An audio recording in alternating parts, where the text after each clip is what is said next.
High, কি অবস্থা তোমাদের? আজকে দুপুরবেলা আমি ভর্তা বানাচ্ছি, এই জন্য চিন্তা করলাম তোমাদের সাথে শেয়ার করি কে কোন ভর্তা পছন্দ করো, দেখা যাক কার সাথে আমার চয়েসটা মিলে। সেজন্য চিন্তা করলাম একটু শেয়ার করি, একটু দেখাই কিসের ভর্তা বানাচ্ছি। এই আর কি, চলো তোমাদের সাথে শেয়ার করতেছি, দেখাচ্ছি আমি কিসের ভর্তা এই যে আমি ভর্তাটাকে ফার্স্ট অফ অল আমি কিসে ভর্তা বানাচ্ছি সেটা বলতেছি। এখানে লাউয়ের খোসা, আলু, কাঁচামরিচ, তারপরে ধনিয়া পাতা, পেঁয়াজ, পুদিনা পাতা, মানে ধনে পাতা আর কি সব সব মানে অ্যাড করছি। তার আগে আমি এগুলোকে সিদ্ধ করে নিয়েছি, সিদ্ধ করে কড়াইতে একটু ভাজি করে নিয়েছি, তেলের মধ্যে ভাজি করে নিয়ে এখানে সব অ্যাড করছি। আর আজকে আমি মাছ দিয়েছি, কাতলা মাছ, কাতলা মাছ দিয়ে বানাচ্ছি। ঠিক আছে। লাউর খোসার ভর্তাটা কিন্তু অনেক মজা। খেয়েছো আমি জানি না, বাট আমি ম্যাক্সিমাম টাইমেই খাই। যখন লাউ রান্না করি দেখা যায় যে মানে যদি লাউটা মানে কচি থাকে তখন সেক্ষেত্রে আমি কী করি, ভর্তাটা মেক করে ফেলি।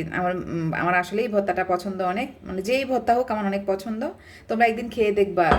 হ্যাঁ, এটা মানে কীরকম। আর আমি তো আসলে বাটতে পারি না, সেজন্য আমি আসলে ভর্তা মেক করার জন্য এটা মেলা থেকে নিয়ে নিয়েছি। এটাতে আসলে একদম ইজি, যে কেউ এটাতে ভর্তা বানিয়ে খেতে পারবে। হ্যাঁ, যে কেউ ইজি এটাতে ভর্তা বানিয়ে খেতে পারবে, একদম ইজি, মানে কোনো ঝামেলা নাই। জাস্ট তুমি সিদ্ধ করবা, যেই ভর্তা খাও যে প্রসেস, ওই প্রসেসটা করে এটাতে তুমি অ্যাড করে দিবা। অ্যাড করে দিলেই তুমি এটাতে জাস্ট এটা যেটা থাকে এটা দিয়ে তুমি সবগুলাকে মিহি করে ফেলতে পারবা। মিহি করে ফেললে হয়ে যাবে, তোমার ভর্তাটা রেডি হয়ে যাবে একদম। মানে যারা পাটায় বাটতে পারে পাটার মতোই হয়ে যায়, একদম মিহি, কোনো সমস্যা হয় না। একদম কোনো সমস্যা হয় না, একদম পারফেক্ট হয়ে যায়। পরে জাস্ট তুমি লবণ, ধনিয়া পাতা, এটা সরিষার তেল অ্যাড করলে হয়ে যায়। আমার যেহেতু আজকে আমি যেহেতু সয়াবিন তেল দিয়ে এটা ভাজি করে নিয়েছি, সরিষার তেলটা বাসায় শেষ, আমি অ্যাড করতে ওটা পারতেছি না, এই জন্য আমি ঘিটা একটু দিচ্ছি। ঘিটা অল্প, আমি এখানে ঘিটা তো দিয়ে দিলাম।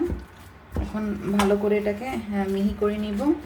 ভালো করে মিহি করে নিলে এটা হয়ে যাবে, একদম পারফেক্ট হয়ে যাবে। ভালো করে মিহি করে নিলে অলমোস্ট এটা মানে হয়ে গিয়েছে।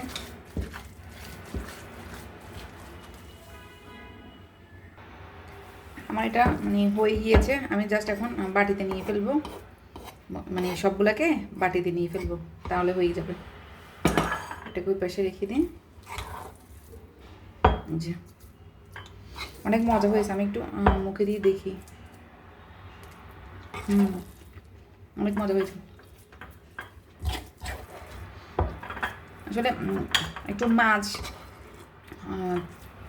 যেটাই সরিষার তেলটা আর অন্য কিছু একটু ভালো করে বেশি করে দিলে দেখা যায় ভর্তা মজা হয়। অনেকগুলো বানিয়ে ফেলেছি,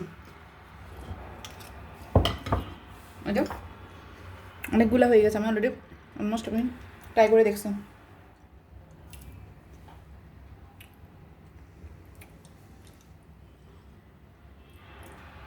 অনেক মজা হয়েছে। তোমরা কমেন্টে জানাবা কে মানে লাউর খোসা ভর্তা কে কে খেয়েছো, কার কার পছন্দ,